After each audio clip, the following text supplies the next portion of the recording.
So step by step, this is what I do. The first step is who I am. I'm Jeff, I'm the route manager for the area. Step number 2 is what I'm doing. And I'll just briefly tell them the reason I'm knocking on your door. I give them an exact reason on why in the world I'm knocking on their door, so they know why I'm there. I'm the one that does the 2 gig, the Vivint stuff in the neighborhood.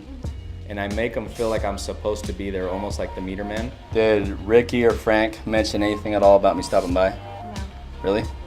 I'll get with them. One thing that I like to do as well is I sell a lot through the neighbors. It's easier to say what Susie said, what Jeremiah said, etc. So I'll jot down things that the neighbors in the neighborhood have said. There's a lot of trends in neighborhoods. What you notice on one street's commonly happening among the other homes on that same street. So if a lot of people got ADT all at one time, they're on the phone line, then I can say, hey, what Susie likes about my system instead of the current system which she has, which is one of my competitors' ADT, is she liked the fact that we took it off the phone line, because what she was saying is that her system is vulnerable. It's a lot more effective and a lot less intrusive if the neighbor's saying it, Jenny or Bobby or whoever, instead of me as a sales rep. Because if I'm bringing it up as a sales rep, then it's more confrontational, and at times it could be even offensive. The customers might feel like I'm attacking their decision for having purchased a system that is vulnerable. So some customers might feel like I'm even calling them dumb for doing it, or do you not realize that your system is vulnerable? So this method, it's just a lot softer, and it has that bandwagon effect to it. And then you're Iris, right? I try to figure out who I'm going to be talking to before I even talk to them. So every single prospect that I'm talking to, I'll even ask them, hey, if you were me, knowing what I'm doing, who would you talk to next? And I say, oh, I would talk to him or her or that guy, etc. And then ask them, why do you say that? Well, this guy's a police officer. He's all about security. Or that lady across the street, it's just her, and I'm sure she could use a security system. Or this guy right here, he's a tech freak, so I'm sure he'd like the energy management or the full package deal. So when I'm approaching my prospect, I already know a little bit of information. Okay, and then I never did catch your husband's name. Chris. Okay, it's Chris. Let me jot that down so I don't forget. So Iris, the reason why I'm knocking your door, I'm the one that's been setting up a lot of your neighbors. I did come by 2 days ago, nobody was home, so I apologize for not catching you. I did want to make sure I did catch you guys before we finished with the street. I stay in an area forever. I'll knock on the door 7, 8 times. I'll get responses from the homeowner. It says, no, not right now. And I said, okay, listen, I'll come back in about 2 weeks. You'll see my systems popping up in the neighborhood. You'll see my signs up. I'll come talk to you. Obviously right now it's not a good time. I couldn't neutralize the situation with you today, but I know if you give me an opportunity later, and just give me like 5 minutes, just sit on this, I'll come back and talk to you. They'll be like, okay. So my philosophy is don't burn any doors. There are some doors that I just won't go back to, but I try to keep as many doors open. That way I can just re-knock. So I'm in the same area this year as I was last year, and I've been able to get a lot of sales from people that had told me no last year, and this year they're telling me yes, just in a matter of seconds. So my guys love re-knocking. One philosophy we live by is the laws of marketing state that the more people are familiar with the product or service, the more apt they are to buy. So by a sales rep already having gone through an area once, twice, 3 times, 4 times, etc., they've kind of paved the way and prepped the customer and already said the name or the brand APX or Vivint, so that they're that much more familiar with it. So the reason I'm knocking on your door, I want to get more of these things done. So instead of going back and forth to base, just coming out for referrals, I'd rather do a huge group discount for folks so I can motivate people to get on board. Step number 3, I'll let them know what's in it for me. So I have to have a really good deal, if not, it makes no sense knocking on your door. And also what's in it for them, so they know that there's a balanced transaction, because it has to be a win-win. If not, there won't be a deal. I think some sales reps, it's too much what's in it for the customer, then they don't explain what's in it for the company, so they don't really understand the balance, so they think it's gimmicky, or at that point they feel like they have to research it, or there's no validity with the sales rep. So I let them know, hey, listen, as a company, instead of us spending tons and tons of money on billboards, radio ads, TV ads, which we still do, this type of format where we can go door to door and have a consultative approach, it works very effectively, because we're at the customer's home, we're at the point of sale, just makes a lot of sense, and I'm able to give you a deal. So I'm doing a lot of installs on your street. You've seen a lot of activity with us doing these installs. I didn't want to leave you out. I do have a really good program for folks, that's why I'm knocking on your door. Once you see it, it'll make a lot of sense. And then to say this is what I've got. I try to keep it really simple, really easy for you, but this is what it is, and I hand them a slick, or I'll hand them the iPad. So from the video you just saw, there's 3 different options for you. That shows the full package. Everybody's a little bit different. All your neighbors have done the full package.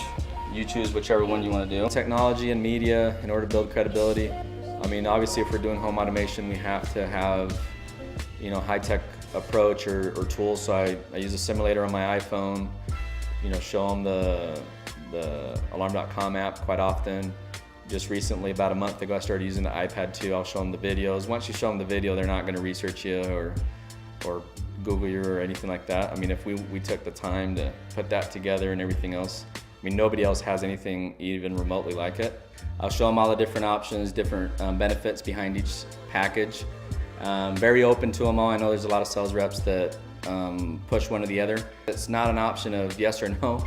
It's an option of which package they will get today. These are the three that I've got. So this one, it does straight up security. This one does energy management plus security. This one does the cameras plus the door lock and everything else included. This one's 49, this one's 57, this one's 68. This one turns into 37, this one turns into 48. This one, what's crazy, it's the most expensive one at 49. So if I were you, I would choose at least one of these two, because these two can put money back in your pocket, if that makes sense. I always say, this is what I'm doing, my equipment, my technicians, my trucks, my offer. That way the buck starts and stops with me, and they don't have to turn around, go to the yellow pages and find a better deal, or go online or call headquarters. I have the very best deal. I take 100% ownership over the deal, over the sales process. That way they know that I can take care of them better than anybody else. Even during the door approach, I start using ownership language not only for me, but for the customer as well. So I'll start transitioning into what your keypad will do, what your smartphone will do with your new system, your thermostat, your key fobs, your motion sensor. I just have them own the equipment. Yeah. And then they'll put you on a customer discount program. It's legit coupons. It's not like those lame ones that you have to buy 10 pizzas, get the 11th one free. Right. So I can put you on one of those programs too to help you save additional money. Some of my customers are literally spending like $5 a month, but I'm not going to quote you on that because that's just too aggressive. A few things that I say to keep it professional. I always use sir, I use ma'am, very respectful. Just try to use really clean language that makes sense, language that's concise. Less is more is less in this business. We all know that. Try to keep it very simple. Don't try to use big words. If I have a sophisticated customer in the engineering or techie sense, then I will get a little bit more high tech with that individual. That way I'm tuned into his or her radio station.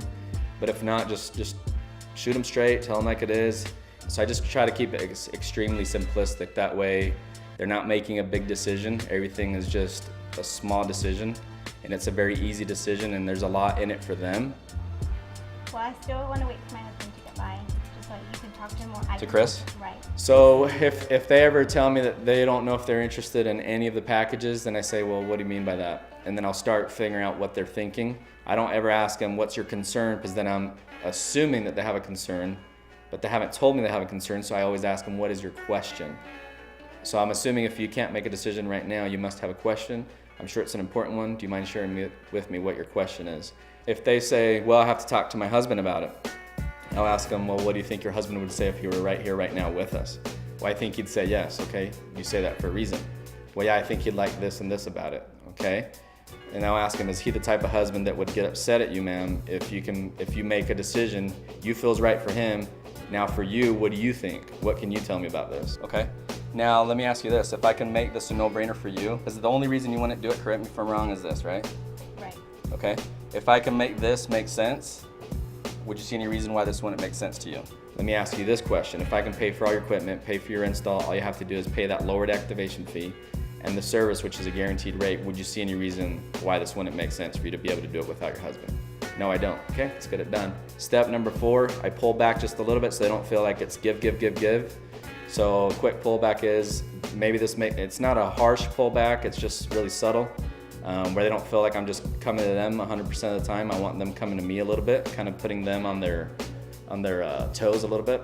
So I'll basically say, hey, this won't work out for everybody. Not everybody's interested in these things, and I'm 100% cool with that. If this makes sense to you, great. If not, no big deal. And by me making that type of statement, they feel kind of at ease. Their tension is relieved.